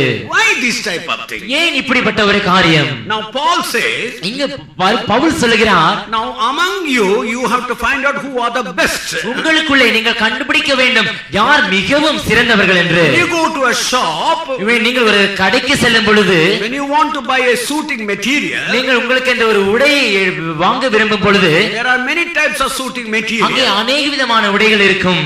DCM, OCM, Mafatlal and Guevara and all kinds of different type of material. DCM, OCM, Mafatlal மற்றும் பல்வேறு கம்பெனிகள் இருக்கும். And you want to choose and you like to choose the best out of the same material. ஆனால் அந்த எல்லா காரியங்களிலும் நீங்கள் மிகவும் சிறந்த ஒன்றையே தேர்ந்தெடுக்க விரும்புவீர்கள். Among all the Pentecostal churches, அதுபோல எல்லா பெந்தேகோஸ்தே சபைகளின் மேலும் you have to find out who is the best church, the true church. எந்த சபை உண்மையான சபை அல்லது மிகவும் சிறந்த சபை என்று நீங்கள் கண்டுபிடிக்க வேண்டும். How can we find out? நாம் அதை இப்படி கண்டுபிடிக்க முடியும். Two guidelines. அதற்கு இரண்டு வழிகாட்டுதல் இருக்கிறது. If there is a true Pentecostal church, ஒரு உண்மையான பெந்தேகோஸ்தே சபை இருக்கும் என்றால் that church must have all the doctrine of the apostles. அந்த சபைக்கு அப்போஸ்தலருடைய சகல உபதேசங்களும் இருக்க வேண்டும். If there is a true Pentecostal church, அது ஒரு உண்மையான பெந்தேகோஸ்தே சபையா இருக்கும் என்றால் in that church there must be dedicated servants of God to lead the people unto perfection. அந்த சபையிலே ஜனங்கள் ஜனங்களை பூரணத்திற்கு வழிநடத்தும்படியாக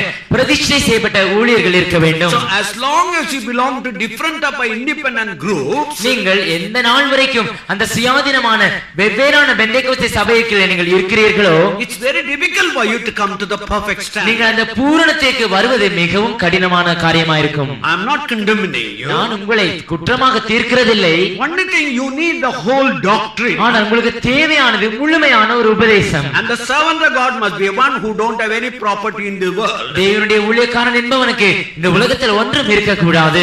All these churches, all the church building that we have, ஆனால் இந்த சபைகளும் இந்த கட்டடங்களும் சபைக்குரியவர்களாக நாம் காண்கிற எல்லாம், these are all does not belong to one man. இந்த எல்லா காரியங்களும் ஒரு மனிதனுக்கு சொந்தமானவை அல்ல, Belong to the church. அது சபைக்கு உரியவைகளாக இருக்கிறது. We don't have any property. எங்களுக்கு எந்த விதமான சொத்துகளும் கிடையாது. Only such people can lead people unto perfection. இப்படிப்பட்ட ஜனங்களே சபையை பூரணத்திற்கு நேராக வழிநடத்த முடியும். In 1 Corinthians 3rd chapter verses 1 to 3, முதலாம் கொரிந்தியர் 3ஆம் அதிகாரம் முதல் 3 In வசனங்களில் 1 Corinthians chapter 3, in the first 3 verses, தமிழ்ல வாசியுங்கள். மேலும் சகோதரரே, நான் உங்களை ஆவிக்குரியவர்கள் என்று எண்ணி உங்களுடனே பேசக்கூடாமல் மாம்சத்துக்குரியவர்கள் என்றும் கிறிஸ்துவுக்குள் குழந்தைகள் என்றும் எண்ணி பேச வேண்டியதாயிற்று.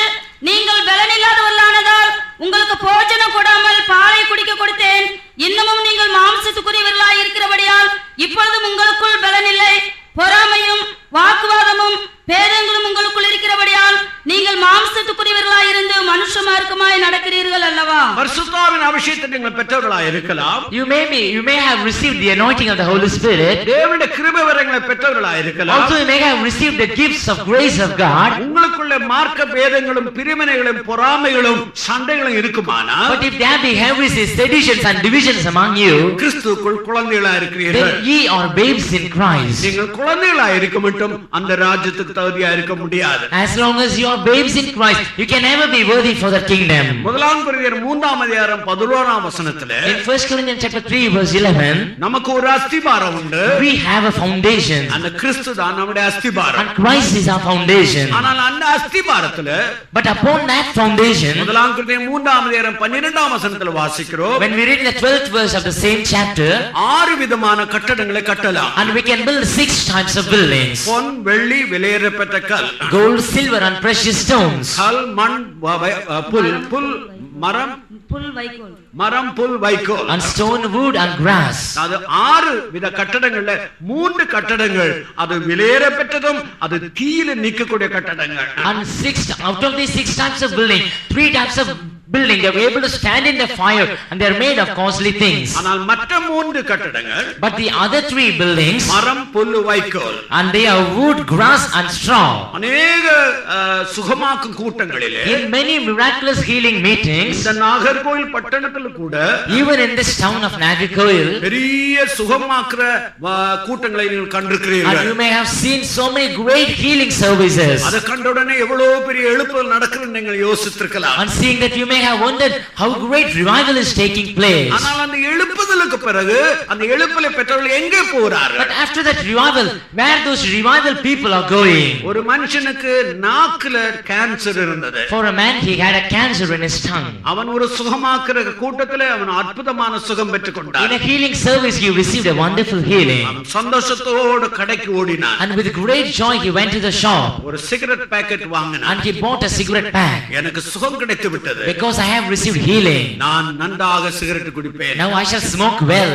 ஆகையினால நாங்கள் முதலாவது சுகத்தை அல்ல, Therefore, first we do not give healing, அந்த சுகத்தை பெற்றுக்கொண்டவர் எப்படி நடக்க வேண்டும் என்று முதலாவது உங்களுக்கு படிப்பிக்கிறோம். but first we teach you those who should receive healing, how they should walk. அநேக நினைக்கிற எங்கள் கையில் ஏதோ மந்திரம் இருக்கிறது. What many think is that we possess some type of magic. அநேகர் வந்து பாஸ்டர் எனக்கா ஜெபிங்கள் எனக்கா ஜெபிங்கள் என்று சொல்லுவாங்க. Many come and they will ask us, Pastor, please pray for me, please pray for me. பொதுவாக தனியா நான் யாருக்கு But ஜெபிக்கிறது? generally I will never pray for any man individually. காரணம் The reason is கூட்டத்துல because in a meeting, தேவனுடைய வசனத்தை கேட்டு உங்களுடைய இதயத்தை ஆயத்தப்படுத்திக் கொள்ளும்போது while you are hearing the word of God and you are preparing your hearts, தேவனுடைய வல்லமை இறங்கும். the power of God will descend. அந்த நேரத்துல நேரத்துல எனக்கு ஒரு அபிஷேகம் உண்டாரு. At that time I also will have an anointing. காரணம் நாங்கள் உங்களை வெறும் சுகத்துக்காய் மாத்திரமல்ல, The reason is we not only for healing, நீங்கள் அந்த சுகத்தை பெற்று உறுதியாக நன்றாக கட்டப்பட வேண்டும். receiving that healing you should be built firm and steadfast. அது உங்களுடைய அந்த இயேசுவாய் அஸ்திபாரத்திலே பொன்னு வெள்ளி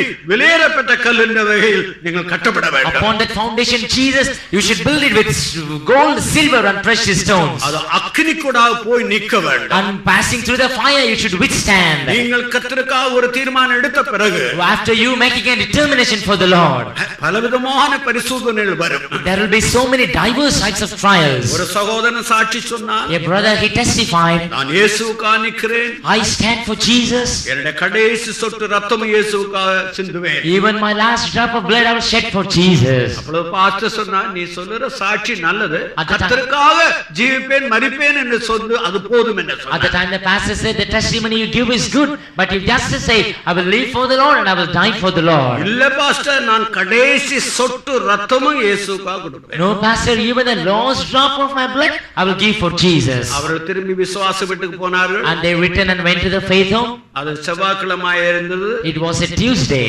அன்றைக்கு ராத்திரி சாப்பாடு இல்லை. On that night there was no food. புதன்கிழமை முழுவதும் சாப்பாடு On இல்லை. Wednesday whole there was no food. வியாழக்கிழமை சாப்பாடு இல்லை. And there was no food on Thursday. வெள்ளிக்கிழமை இல்லை. No food on Friday. சனிக்கிழமை இல்லை. No food on Saturday. அதுதான் ஆரம்ப கால விசுவாசம். It was the beginning days of our faith. ஆரம்ப காலத்துல விசுவாச வீட்டுக்கு வந்தா சாப்பாடு கிடைக்கிற பெரிய கஷ்டம். In the beginning days if you come for the faith home it will be very hard to get any food. வெறும் சில நேரம் தண்ணியை தான் குடிப்போம். Sometimes we'll drink only water. சில நேரம் அது எங்கேயாவது யாராவது அன்னப்பால் தண்ணி கொண்டாந்தாலும் அதை குடித்து கொண்டு எங்கட வயிறு நிரப்புவோம். Sometimes if any bring the water used in rice cooking we will drink only that. ஞாயிற்றுக்கிழமை காலையில பாஸ்டருக்கு கொஞ்சம் காசு கிடைத்தது. On the Sunday morning the pastor received some money. இந்த சகோதரனை கூப்பிட்டு, He called in to this brother சகோதரா கடைக்கு போய் கொஞ்சம் சுகர் சீனி வாங்கிட்டு வா. and he asked him to that brother you go to the shop and buy some sugar. அவர் கையில காசு வாங்கினார். And he received that money. கடைக்கு போனா He went to the shop திரும்பி விசுவாச வீட்டுக்கு வரவே and இல்லை. he never returned to the faith home. யார் இவர்? Who is he? கடைசி சொட்டு ரத்தமும் இயேசுவுக்காக. He who can shed his last drop of blood for நீங்கள் Jesus. எந்த சாட்சியும் சொல்லலாம். You may give whatever type of testimony, பரீட்சை வரும்போது நின்று பிடிக்கிறதான் பெரிய காரியம். but when standing in the midst of trial, that is a great thing. பயங்கரமான பரீட்சை வரும். Terrible trials will come against you. 3-4 ஆண்டுகளுக்கு முன்பாக ஒரு பெரிய ஒரு பரீட்சை வந்தது. Before 3 or 4 years, a great trial came. செங்கனூர்ல நான் பிரசங்கிக்க வேண்டியது. Oh, it was I who should preach in Chinganur. ஆனால் எல்லாரும் இல்ல, இவர் பிரசங்கிக்க கூடாது, இன்னொரு பாஸ்டர் பிரசங்கிக்க வேண்டும். But all said, no, this man should not preach, but that pastor should preach, they said. So pastor Lazarus என்ன சொன்னார், பாஸ்டர் தயவு செய்து நீங்க திருவள்ளா போய் இருங்க, உங்களுக்கு வேற இடத்தை அனுப்புறோம். So Pastor Lazarus said unto me, Pastor, you please go into Thiruvalla, then we will send you again to some other place. ராத்திரி 1 மணிக்கு அவர் என்னிடத்து போன் பண்ணார். And he phoned me at night 1 o'clock. Pastor நீங்கள் அதைரியப்படக்கூடாது, அவங்க விரும்பினாங்க அந்த pastor தான் வேணும், அதனால நீங்கள் அதைரியப்படக்கூடாது. Pastor, you should not be discouraged because they decided, Pastor, therefore you should not be discouraged. நான் சொன்னேன், பாஸ்டர் நாங்கள் தஞ்சாவூர் பொம்மை போலவங்க. Pastor, I said we are like the dolls of Tanjore. Thanjavur பொம்மை எந்த இடத்துல போட்டாலும் தலை நிமிர்ந்து தான் நிற்கும். Tanjore doll, in whatever place you put it, it will stand upright. நீங்க மேல போட்டாலும் கீழே போட்டாலும் நாங்க இன்னைக்கு படிச்சிட்டோம். Whether you put us up or down, we have studied to stand erect. Pastor Paul எப்போதும் சொல்லுவார், Pastor Paul, he always used to ஒரு say, கடிகாரத்தை எடுத்து தூர எறிந்தால் அது உடைந்து போகும். are you taking a clock, if you throw it down, it will break into pieces. ஆனால் ஒரு பூனை எடுத்து விட்டெறிந்தால் But if you throw away a cat, அது 4 காலில போகும். and it will go on 4 feet. எங்க தூக்கி போட்டாலும் சரி, To whatever place you may throw it, எந்தவிதமான அனுபவத்தில் இருந்தாலும் சரி, in whatever type of experience நான் it is, இயேசுவுக்காக நிற்பேன். I will stand for Jesus. அந்த அனுபவத்தில் நாம் வர வேண்டும். We should come to that experience. Only such people can be able to get ready for the coming of the Lord. இப்படிப்பட்ட ஜனங்களே கர்த்தருடைய வருகைக்கு ஆயத்தப்பட முடியும். In Psalm 50 verse 5 we read, சங்கீதம் 55 வசனத்தில் நாம் வாசிக்கிறோம், பலியினாலே என்னோட உடன்படிக்கை பண்ணின என்னுடைய பரிசுத்தவான்களை என்னிடத்தில் கூட்டுங்கள் என்பார். Gather my saints together unto me, those that have made a covenant with me by sacrifice. that word saints in Hebrew language has got one particular word. இந்த எபிரேய பதத்திற்கு எபிரேய பதத்திலே ஒரு குறிப்பிட்ட ஒரு வார்த்தை இருக்கிறது. For the word saints, பரிசுத்தவான்கள் என்னும் பதத்திற்கு that word is hasids. அந்த பதம் என்பது ஹசீம்ஸ். Hasids mean I belong to God. ஹசீட்ஸ் என்ற வார்த்தையின் அர்த்தம் நான் தேவனுக்கு உரியவன். I am covered by God. நான் தேவனாலே மூடப்பட்டிருக்கிறேன். I am totally living for God. நான் முற்றிலும் தேவனுக்காக ஜீவிக்கிறேன். So Jesus Christ is coming for a group of people who are covered by God. எனவே தேவனால் மூடப்பட்ட மறைக்கப்பட்ட ஒரு கூட்டம் ஜனங்களுக்காக இயேசு வருகிறார். They are those who are living only for God. அவர்கள் தேவனுக்காக மாத்திரம் முழுமையாக ஜீவிக்கிற ஜனங்கள். And they are those who made a covenant with God, with பலியினாலே தேவனோடு ஒரு உடன்படிக்கை பண்ணியிருக்கிறார்கள். So dear brother, dear sister, if you have to get ready for that coming of the Lord, எனவே அருமையான சகோதரனே சகோதரியே, கர்த்தருடைய வருகைக்கு நீ ஆயத்தப்பட வேண்டும் என்றால், if you want to be in that millennial kingdom and the eternal kingdom, அந்த 1000 வருட அரசாட்சியிலும் அந்த நித்திய ராஜ்யத்திலும் நீ இருக்க வேண்டும் என்றால், you must come to the group called Hasids, totally living for God and God alone. தேவனுக்காக முற்றிலும் தேவனுக்காக மாத்திரமே ஜீவிக்கக்கூடிய அந்த ஹசீட்ஸ் என்னும் கூட்டத்திற்கு நீ உட்பட வேண்டும். Now the question, இப்பொழுது ஒரு கேள்வி, when these things will happen? இந்த காரியங்கள் எப்பொழுது சம்பவிக்கும்? Now Jesus gave one important clue about the last day. இதை இந்த கடைசி நாளை குறித்து இயேசு ஒரு முக்கியமான ஒரு காரியத்தை சொன்னார். First he told the temple in Jerusalem must be destroyed. முதலாவதாக எருசலேமில் உள்ள தேவாலயம் அழிக்கப்பட வேண்டும். That temple in Jerusalem was destroyed in AD 70. அந்த எருசலேமில் உள்ள தேவாலயம் கிபி 70ஆம் ஆண்டிலே இடிக்கப்பட்டது. Then he told all the Jews must be dispersed all over the world. பிற்பாடு அவர் சொன்னார் சகல யூத ஜனங்களும் முழு உலகத்திற்கும் சிதறடிக்கப்பட வேண்டும். It happened only in AD 130. அது கிபி 130ஆம் ஆண்டிலே நடைபெற்றது. Then according to Zephaniah 3rd chapter, Zephaniah 3ஆம் அதிகாரத்தின்படி 18 to 20, 18 முதல் 20ஆம் வசனங்கள் வரை God gave two types of promises. தேவன் அங்கே இரண்டு விதமான வாக்குத்தத்தங்களை பண்ணியிருக்கிறார். சமயத்துக்கு குறிப்பிட தமிழ்ல மாத்திரம் வாசிங்க. You read only in Tamil. உன் சபையின் மனுஷராயிருந்து பண்டிகையை ஆசரிப்பில்லாமையாகையால் உண்டான நிந்தை நிமித்தம் சஞ்சலப்பட்டவரை நான் ஏகமாய் கூட்டிக் கொள்வேன். இதோ அக்காலத்திலே உன்னை சிறுமைப்படுத்தின யாவரையும் தண்டிப்பேன். நொண்டியானவனை ரட்சித்து தள்ளுண்டவனை சேர்த்துக் கொள்வேன். அவர்கள் வெட்கம் அனுபவித்த சகல தேசங்களிலும் அவர்களுக்கு புகழ்ச்சியும் கீர்த்தியும் உண்டாக செய்வேன். அக்காலத்திலே உங்களை கூட்டிக் கொண்டு வருவேன். அக்காலத்தை உங்களை சேர்த்துக் கொள்வேன். உங்கள் கண் காண நான் உங்கள் சிறையிருப்பை திருப்பும் போது பூமியில் உள்ள சகல ஜனங்களுக்குள்ளும் நான் உங்களை கீர்த்தியும் புகழ்ச்சியாக வைப்பேன் என்று கர்த்தர் சொல்லுகிறார். From the year 130 AD 130 they were in captive in all over the world. கிபி 130ஆம் ஆண்டு முதல் உலகத்தின் சகல நாடுகளிலுமே அவர்கள் சிறை கைதிகளாக இருக்கிறார்கள். Now God's first promise, I will bring you back from your captivity. தேவனுடைய முதலாவது வாக்குத்தத்தம் உங்களுடைய சிறையிருப்பிலிருந்தே நான் உங்களை திரும்ப கொண்டு வருவேன். Second promise is wherever you were during that period I will give you a name and a praise. இரண்டாவது தேவன் அவர்களுக்கு கொடுத்த வாக்குத்தத்தம் நீங்கள் எந்த இடத்தில் இருந்தாலும் நான் உங்களுக்கு புகழ்ச்சியும் கீர்த்தியும் உண்டு பண்ணுவேன். In the book of Daniel 12th chapter, தானியேலின் புத்தகம் 12ஆம் அதிகாரத்தில் 12th verse, 12ஆம் வசனத்தில் Daniel was asked that he should wait for 1330 days. தானியேல் 1330 நாட்கள் காத்திருக்கும்படியாக கேட்கப்பட்டார். According to the prophetical language, தீர்க்கதரிசனத்தினுடைய வார்த்தைகளின்படி one day can be compared to 1 year. ஒரு நாள் என்பது ஒரு வருடத்திற்கு ஒப்பாக கூறப்படலாம். So that means they have to wait for 1330 years. அதாவது 1330 வருடங்கள் அவர்கள் காத்திருக்க வேண்டியது.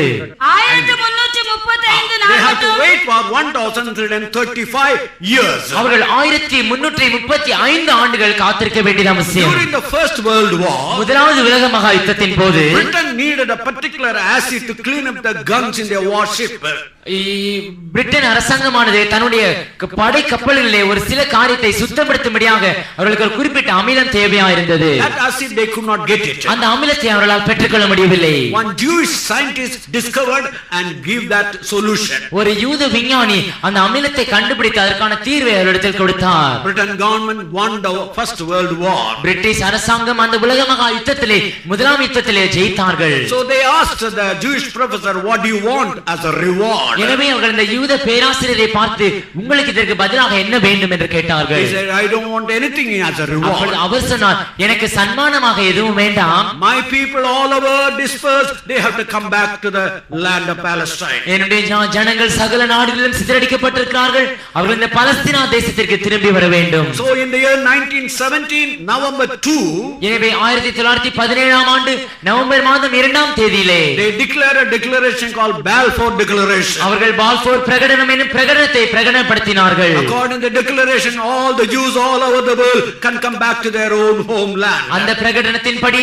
சகல நாடுகளில் உள்ள யூத ஜனங்கள் தங்களுடைய சொந்த தேசத்திற்கு திரும்பி வரலாம் என்று. In that year, in the land of Turkey, they minted a coin. அந்த ஆண்டிலே துருக்கி தேசத்திலே ஒரு குறிப்பிட்ட நாணயத்தை அச்சிட்டார்கள். In that coin, one side, 1917 was inscribed. அந்த நாணயத்தினுடைய ஒரு பகுதியிலே 1917 என்பது பொறிக்கப்பட்டிருந்தது. On the other side, they inscribed Arabic year. மற்றொரு பகுதியிலே அவர்கள் ஒரு அரபிய வருஷத்தை பொறித்திருந்தார்கள். Do you know what was the Arabic year? அந்த அரபி ஆண்டு என்னது என்று உங்களுக்கு தெரியுமா? 1335. 1335. What a clear prediction that after 1335 years they will come back to their land. எவ்வளவு தெளிவான ஒரு கணிப்பு! 1335 ஆண்டுகளுக்கு பிறகு அவர்கள் தங்கள் சொந்த தேசத்திற்கு திரும்பி வருவார்கள் என்று. People think that this government and that government helped the Jews. No, it was God's plan and God brought them to the land. ஜனங்கள் நினைக்கிறார்கள் இந்த அரசாங்கமும் அந்த அரசாங்கமும் அவர்களை கொண்டு வந்தது. இல்லை, தேவனுடைய வாக்குத்தத்தம் திட்டம் அவர்களை அவ்விதம் கொண்டு வந்தது. In 1948 they got their own state. 1948ஆம் ஆண்டிலே அவர்கள் தங்களுடைய சொந்த தேசத்தை பெற்றுக் கொண்டார்கள். 1967 Jerusalem came under their control. 1967ஆம் ஆண்டிலே எருசலேம் அவர்களுடைய ஆட்சி கீழ் வந்தது. So one part of the prophecy was fulfilled. எனவே வாக்குத்தத்தத்தினுடைய ஒரு பகுதி நிறைவேறிவிட்டது. Second, he told, wherever you are, I will give you name and the praise. இரண்டாவதாக அவர் சொன்னார், நீங்கள் எந்த பகுதியில் இருந்தாலும் உங்களுக்கு புகழ்ச்சியும் கீர்த்தியும் உண்டு பண்ணுவேன். You go through the history of the Roman Catholic Church. நீங்கள் ரோமன் கத்தோலிக்க சபையினுடைய வரலாற்றினூடாக கடந்து செல்லுங்கள். The first 33 popes had Jewish original background. அந்த 31வது 33 போப்பாண்டவர்களும் யூத மார்க்கத்தை சேர்ந்தவர்கள். From the year 1951 to 87, 1951ஆம் ஆண்டு முதல் 87ஆம் ஆண்டு வரை 57 people received Nobel prizes for science subjects. 57 ஜனங்கள் அறிவியல் துறையிலே நோபல் பரிசு பெற்றார்கள். All those 57 were Jewish professors. இந்த 57 ஜனங்களும் யூத பேராசிரியர்களாக இருந்தார்கள். All over the world they use aspirin for their headache. முழு உலகத்திலும் ஆஸ்பிரின் என்ற மருந்தை தலைவலிக்காக உபயோகிக்கிறார்கள். It was discovered by a Jew. அது ஒரு யூதரால் கண்டுபிடிக்கப்பட்டது. That calculator you are using to calculate your accounts. Calculator. நாம் எண்ணுவதற்கு உபயோகிக்கக்கூடிய calculator. That calculator was discovered by another Jew. அந்த கால்குலேட்டர் மற்றொரு யூதரால் கண்டுபிடிக்கப்பட்டது. Now Karl Marx was a Jew. Karl Marx என்பவர் ஒரு யூதனாக இருந்தார். Einstein was a Jew. Einstein என்பவரும் யூதனாக இருக்கிறார். The richest man in the world was Rothschild was a Jew. ராக்ஸ்வெல் என்பவர் உலகத்திலே ஐஸ்வர்யமான மனிதன், அவரும் ஒரு யூதன். So that means God fulfilled the promise of making them return to Palestine and also gave them the name and the praise.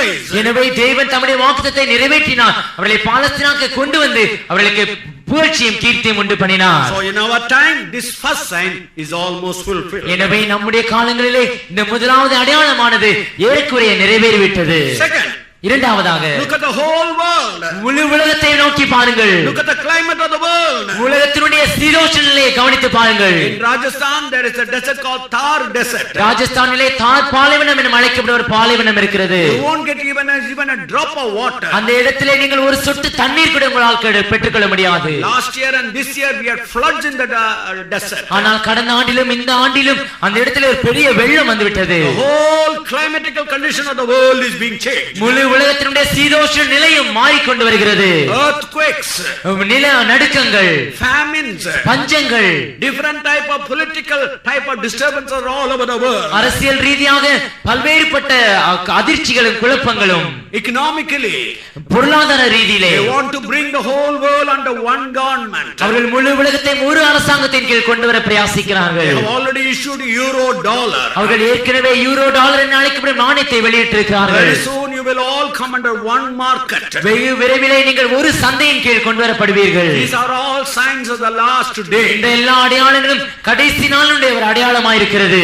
Paul told, Pavul சொல்லுகிறார், before the coming of the Lord, கர்த்தருடைய வருகைக்கு முன்பாக there will be a great backsliding in the Christian churches. கிறிஸ்தவர்கள் மத்தியிலே ஒரு பெரிய விசுவாச துரோகம் நேரிடும். In the western countries and in our country, மேற்கத்திய நாடுகளிலும் நம்முடைய நாடுகளிலும் many of the Christian priests do not believe in the virgin birth of Jesus Christ. அநேக கிறிஸ்தவ பாதிரியார்களும் இயேசு கிறிஸ்துவினுடைய கன்னிகை பிறப்பை குறித்து விசுவாசிப்பதில்லை. They don't believe in the physical resurrection of Jesus Christ. அவர்கள் இயேசு கிறிஸ்துவினுடைய சரீர பிரகாரமான உயிர்த்தெழுதலையும் விசுவாசிப்பதில்லை. Church of England made a study and declared, இங்கிலாந்தில் உள்ள சபை ஒரு ஆராய்ச்சி செய்து இவ்விதமாக ஒரு பிரகடனம் செய்திருக்கிறது. there is no hell at all. அப்ப நரகம் என்ற ஒரு காரியம் இல்லவே இல்லை. You know what type of people are getting married in the Christian church? கிறிஸ்தவ சபைகளில் எப்படிப்பட்ட ஜனங்கள் விவாகம் செய்து வைக்கப்படுகிறார்கள் உங்களுக்கு தெரியுமா? You know what type of people are priests in the Christian church? கிறிஸ்தவ சபைகளிலே பாதிரிமார்கள் எப்படி இருக்கிறார்கள் என்று உங்களுக்கு தெரியுமா? All over the world Christian churches are losing their faith. முழு உலகத்திலும் கிறிஸ்தவ ஜனங்கள் தங்களுடைய விசுவாசத்தை இழந்து வருகிறார்கள். But at the same time, ஆனால் அதே சமயத்தில் God is doing a great work all over the world. தேவன் ஒரு பெரிய வேலையை உலகம் முழுவதும் செய்து வருகிறார். I told you in Russia they are now open the gates for the gospel. நான் உங்களுக்கு சொன்னேன், ரஷ்யாவிலே சுவிசேஷத்திற்கான வாசல்களை திறந்து வைத்திருக்கிறார்கள். All over the world. முழு உலகத்திலும். Now there was a time America was the first country of evangelical country. ஒரு சமயம் இருந்தது, அப்பொழுது அமெரிக்கா தேசம் தான் சுவிசேஷத்தின்படி ஒரு முதன்மையான ஒரு தேசமாக இருந்தது. Do you know what the second country which is prominent in evangelism? அந்த சுவிசேஷத்திலே இரண்டாவது இடத்தை வகித்த தேசம் எது என்று உங்களுக்கு தெரியுமா? China. சீன தேசம். Can you believe it? நீங்கள் இதை விசுவாசிக்க முடியுமா?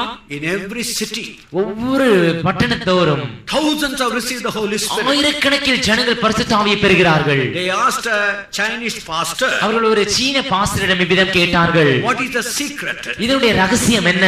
Why there is a great revival in your land? சீனாவிலே உங்களுடைய தேசத்திலே ஏன் இப்படிப்பட்ட ஒரு பெரிய எழுப்புதல் நடைபெறுகிறது? He told, அவர் சொன்னார், we don't have Bible. எங்களுக்கு வேதாகமம் இல்லை. We don't have church. எங்களுக்கு சபை இல்லை. We don't have priests. எங்களுக்கு பாதிரிமார்களும் இல்லை. We can't worship God publicly. நாங்கள் தேவனை சுயாதீனமாக வெளிப்படையாக ஆராதிக்க முடியாது. So we began to pray. எனவே நாங்கள் ஜெபிக்க தொடங்கினோம். They took an analysis. அவர்கள் அதை ஆராய்ச்சி செய்ய தொடங்கின பொழுது, An American pastor prays for 22 minutes in a day. ஒரு அமெரிக்க பாஸ்டர் ஒரு நாளிலே 22 நிமிடங்கள் ஸ்தோத்திரம் செய்கிறார். A Japanese pastor prays for 40 minutes. ஒரு ஜப்பானிய பாஸ்டர் அவர் 40 நிமிடங்கள் ஜெபிக்கிறார். A South Korea pastor prays for 80 minutes. ஒரு தென்கொரிய பாஸ்டர் 80 நிமிடங்கள் ஜெபிக்கிறார். But a Chinese pastor prays for 120 minutes. ஆனால் ஒரு சீன பாஸ்டர் 120 நிமிடங்கள் ஜெபிக்கிறார். Why?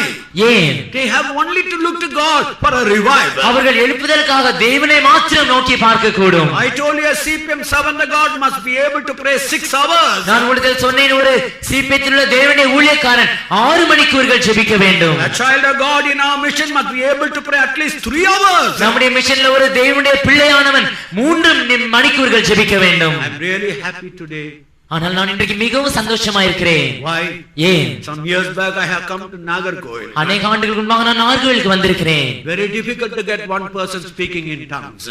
ஒரு மனிதன் கூட அந்நிய பாஷையிலே பேசுவதை பார்ப்பது கடினமாயிருக்கும். அந்நிய பாஷையில பேசுறவங்கள கேலி பண்ணி நிறுத்தி இருக்காங்க. Those who were speaking in tongues, they were mocked and they were stopped. விசுவாசிகள் கை தட்டி ஆவியில நிறைய ரொம்ப கஷ்டம். And the believers singing and clapping their hands, getting filled in the spirit, that was a very difficult task. தேவனுடைய மகிமை இறங்குறதை கண்டோம். But now we saw the glory of God descend. தேவனுடைய பிள்ளையே அதை விட்டு விடாதே. Oh child of God, leave it on that. இன்றைக்கு உன்னுடைய நேரம் அதிக நெருங்கி விட்டது. Today your time has come very short. According to 1 Corinthians 15 chapter. முதலாம் கொரிந்தியர் 15ஆம் அதிகாரத்தின்படி 50 to 52.